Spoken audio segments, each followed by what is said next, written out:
심으로 환영합니다. 말씀을 통하여 주님을 만나며 닮아가는 복된 시간 되시기 바랍니다.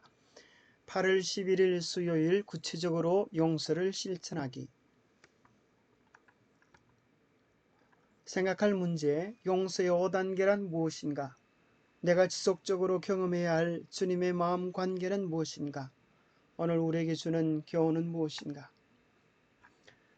용서의 실천을 위하여 5단계가 있음을 오늘 교과에서 또 소개해 줍니다. 첫 번째는 인정하는 것입니다. 내가 상처받았음을 인정하라. 두 번째는 언제 용서할 것인가? 지금 용서라는 것입니다. 세 번째는 용서하기로 선택하라는 것입니다. 네 번째는 참된 용서를 위하여 주님께 간구하는 도움을 구하라 라는 것입니다. 다섯 번째는 그 용서가 한 번이 아니라 지속적으로 반복되어져서 온전한 관계의 회복을 경험하라는 것입니다. 그러기 위하여 주님 안에 지속적으로 머물러야 할 것을 이야기해 주고 있습니다. 첫 번째, 인정해야 합니다. 상처받았음을 인정할 때 참된 용서가 시작될 수 있습니다. 용서하기 위해서는 내가 상처를 입었다는 사실을 인정해야 합니다. 우리는 종종 어떤 문제를 해결하기 위하여 노력하기보다는 그저 우리의 감정을 덮어버리려는 성향이 있기 때문에 상처를 인정하는 것이 쉽지 않은 것이 될 것입니다. 하지만 하나님 앞에서 나의 억울함과 분노를 인정하는 것은 결코 나쁜 일이 아닙니다. 우리는 시편에서 이런 모습을 자주 봅니다. 내가 경험한 어떤 일이 마음에 들지 않았다고 표현하거나 내가 당한 부당한 대우가 나를 슬프게 했다고 또는 화나게 했다고 하나님께 우리의 사정과 형편을 아뢰 수 있는 것입니다. 시편에 있는 그런 시들, 솔직한 시들을 우리는 많이 만나면서 깜짝 놀라게 됩니다. 하나님 앞에 솔직하게 우리의 내면을 토론한 시간을 통하여서 우리는 우리의 마음의 상처들이 치료되고 회복되어지는 경험을 얻게 될 것입니다. 시편 55편을 세 번역으로 보면 이런 내용이 나옵니다.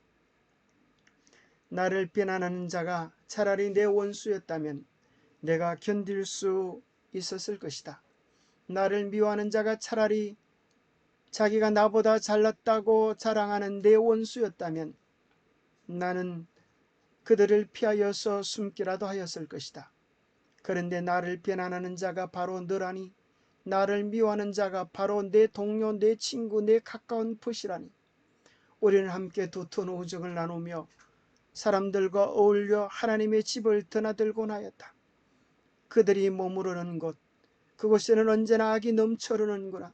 죽음아 그들을 덮쳐라. 산채로 그들을 엄부로 데리고 가거라. 나는 오직 하나님께 부르짖을 것이니 주께서 나를 건져주실 것이다. 저녁에도 아침에도 한낮에도 내가 탄식하면서 신음할 것이니 내가 울부짖는 소리를 주께서 들으실 것이다. 하면서 참으로 마음에 있는 그 고통과 아픔에 대하여 주님 앞에 토로하며 호소하는 시편 기자의 속마음을 우리는 발견하게 됩니다. 그 속에 보면 참으로 솔직한 감정을 표현했던 것을 보게 됩니다. 시편 109편도 마찬가지입니다. 하나님께 우리의 내면의 고통을 아뢰십시오. 하나님, 제가 이렇게 힘이 듭니다. 어렵습니다. 우리의 모든 사정을 주님 앞에 토로할 때 주님께서 오셔서 어루만지시는 회복의 경험을 할 수 있습니다. 두 번째는 언제 용서할 것인가? 지금 용서라는 것입니다. 때로 우리는 용서와 화해를 착각할 때가 있습니다. 용서라고 하는 것은 화해와는 다른 것입니다. 그와의 관계의 회복을 온전히 경험하라는 것이 아니라 하나님께서 우리 내면의 상처를 치유하기를 원하시는 것입니다. 마치 용서하지 않는 것은 우리의 입안에 독을 머금고 있는 것과 같습니다. 그것을 내뱉으라는 것입니다. 그리고 맑은 물로 씻으라는 것입니다. 그럴 때 우리의 마음의 평화를 얻을 수 있고 우리의 분노를 조절할 수 있고 하나님이 주시는 평화로운 은혜들을 맛볼 수 있기 때문에 그렇습니다. 예수님께서 언제 그들을 용서해 주셨습니까? 그들의 마음속에 죄를 깨닫기도 전에 오히려 그들이 주님을 십자가에 못 박고 조롱할 때에도 주님은 십자가에서 이렇게 기도하셨습니다. 아버지여, 저들을 사하여 주옵소서. 자기들이 하는 것을 알지 못함이니이다 하시더라. 그들이 그의 옷을 나누어 제비 뽑을세. 예수님께서는 우리가 용서를 구할 때까지 기다리지 않으셨습니다. 우리는 우리를 공격한 사람들이 우리에게 용서를 구할 때까지 기다릴 필요가 없습니다. 그들이 나의 용서를 받아주든지 그렇지 않든지 아무 상관이 없이 우리는 먼저 상대방을 용서할 수 있다는 사실을 기억하고 경험하면 좋겠습니다. 왜냐하면 그것이야말로 상처난 내 아픔을 치유할 수 있는 유일한 방법이기 때문입니다. 하나님의 한없는 사랑에 대한 우리의 반응이 그것이기 때문에 그렇습니다. 상처받은 내 마음, 내 심령이 주님의 사랑으로 인하여 회복되어져야 하기 때문입니다. 그래서 먼저 참으로 내 안에서 참된 용서를 경험할 때 우리를 있는 그대로 받아주시고 용서의 신은 10,000달란트를 탕감해 주신 그분의 사랑에 대한 우리의 반응입니다. 사람들과의 관계를 회복하기 전에 먼저 하나님과의 관계, 하나님과 나의 온전한 회복, 그것이 필요한 것입니다. 우리는 지금 용서할 수 있는 것입니다. 세 번째는 용서하기로 선택하는 것입니다. 마귀는 우리 마음속에 또 다른 옵션들을 줄 것입니다. 네가 왜 용서해?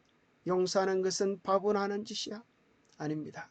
용서는 우리 주님이 선택하신 일이요, 용서는 우리가 경험할 수 있는 최선의 길입니다. 그것은 주님의 뜻이기 때문입니다. 우리를 사랑하시는 주님의 소원이기 때문에 그렇습니다. 너희를 저주하는 자를 위하여 축복하며 너희를 모욕하는 자를 위하여 기도하라. 나는 너희에게 이르노니 너희 원수를 사랑하며 너희를 박해하는 자를 위하여 기도하라. 서로 친절하게 하며 불쌍히 여기며 서로 용서하기를 하나님이 그리스도 안에서 너희를 용서하심과 같이 하라. 주님께서 우리를 용서하심처럼 우리도 그들을 용서해 줄 수 있다는 것입니다. 사랑과 마찬가지로 용서는 감정이 아닙니다. 우리의 선택으로 시작됩니다. 정서적으로 힘든 일이어서 그렇게 하고 싶지 않을지라도 우리는 용서하기를 선택할 수 있습니다. 하나님께서는 우리 스스로의 힘으로 이러한 선택을 하는 것이 불가능하다는 사실을 잘 알고 계십니다. 그러나 하나님으로서는 다 하실 수 있는 일이라고 말씀하십니다. 이런 이유로 우리는 원수를 위해 기도하라는 명령을 받은 것입니다. 어떤 경우에는 그 사람이 이미 죽었을 수도 있으나 우리는 여전히 그 사람을 용서할 수 있는 능력을 달라고 기도할 수 있는 것입니다. 독일군으로부터 잔혹한 학대와 핍박을 받고 그들을 용서해 줄 수 있겠습니까? 마치 우리가 일제시대 때 우리의 부모와 가족을 앗아간 일본 군들을 다시 대변한다면 그들을 용서해 줄 수 있겠습니까? 제2차 세계대전이 끝난 후 고리템 부녀사는 독일 마을을 찾아다니면서 그리스도의 사랑, 용서와 회복의 복음을 전했습니다. 어느 날 설교가 끝나고 많은 사람들이 고리 여사와 인사하기 위하여 줄을 서서 기다렸습니다.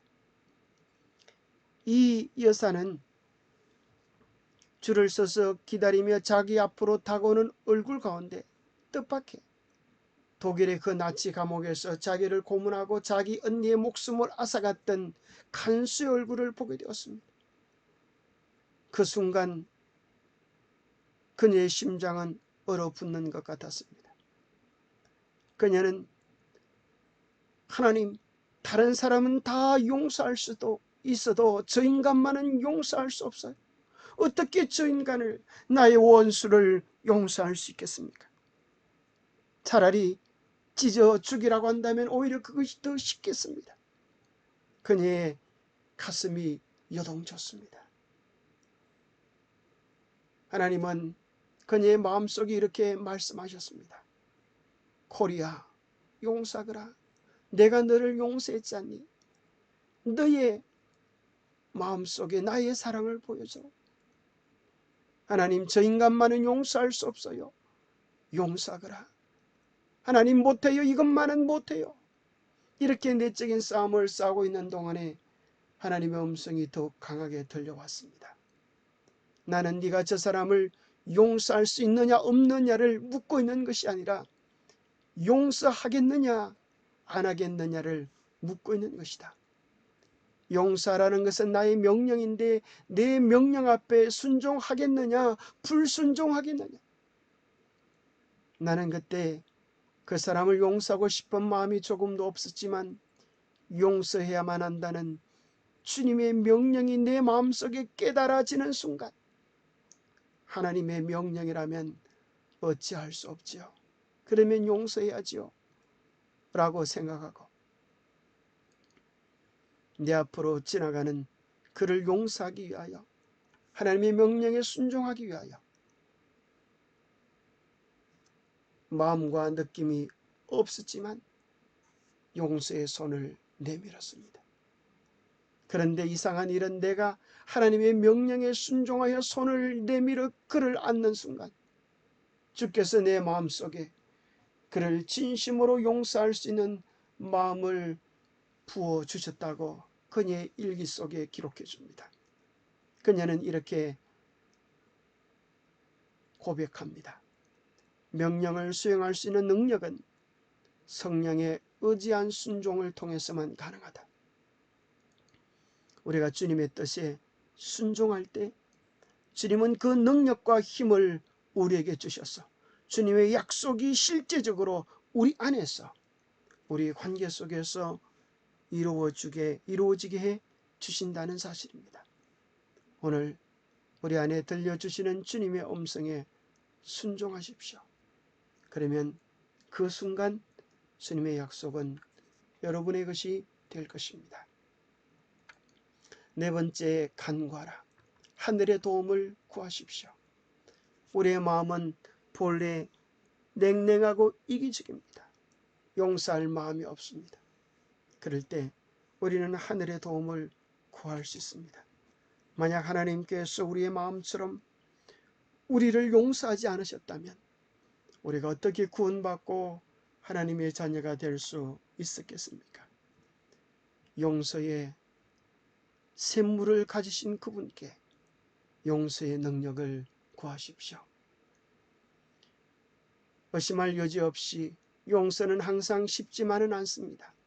우리가 받은 고통과 충격이 너무 참담해서 상처 입고 넘어지고 완전히 쓰러져 버렸을지도 모릅니다.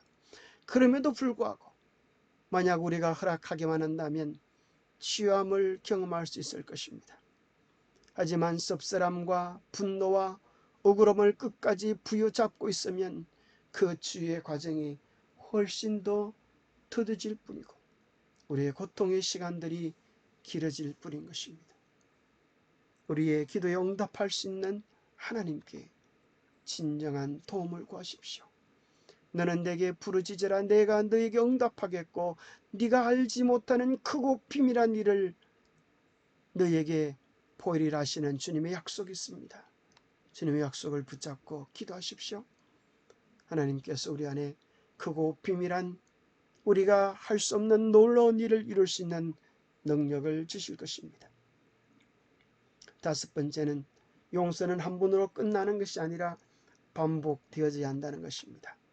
그 사람과의 관계 속에서 또 볼 때마다 나도 모르게 솟구쳐오는 본능적 감정들을, 미움들을 와해시키기 위하여 끊임없이 주님의 도움을 구하고 용서를 반복해야 할지 모르겠습니다. 나는 포도나무요 너희는 가지라. 그가 내 안에 내가 그 안에 거하면 사람이 열매를 많이 맺나니 나를 떠나서는 너희가 아무것도 할 수 없습니다. 오직 주님 안에 거할 때에 진정한 사랑의 열매, 용서의 열매, 화목의 열매를 맺을 수 있습니다. 주님의 그 성품을 알아가면 알아갈수록 우리는 더욱 그분을 닮고 그분을 나타내기가 쉬워지게 될 것입니다. 나를 믿는 자는 성령의 이름과 같이 그 배에서 생수의 강이, 용서의 강이, 사랑의 강이 흘러나리라. 오늘 우리에게 주는 교훈은 무엇입니까? 그리스도인들이 실천해야 할 원칙. 우리는 매일 매시간 용서하시는 하나님의 자비에 의존한다.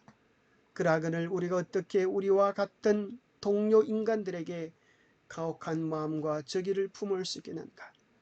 그리스도인들이 날마다 모든 교제에서 이 기도의 원칙을 실천할 것 같다면 얼마나 복스러운 변화가 교회와 세상에서 이루어지겠는가?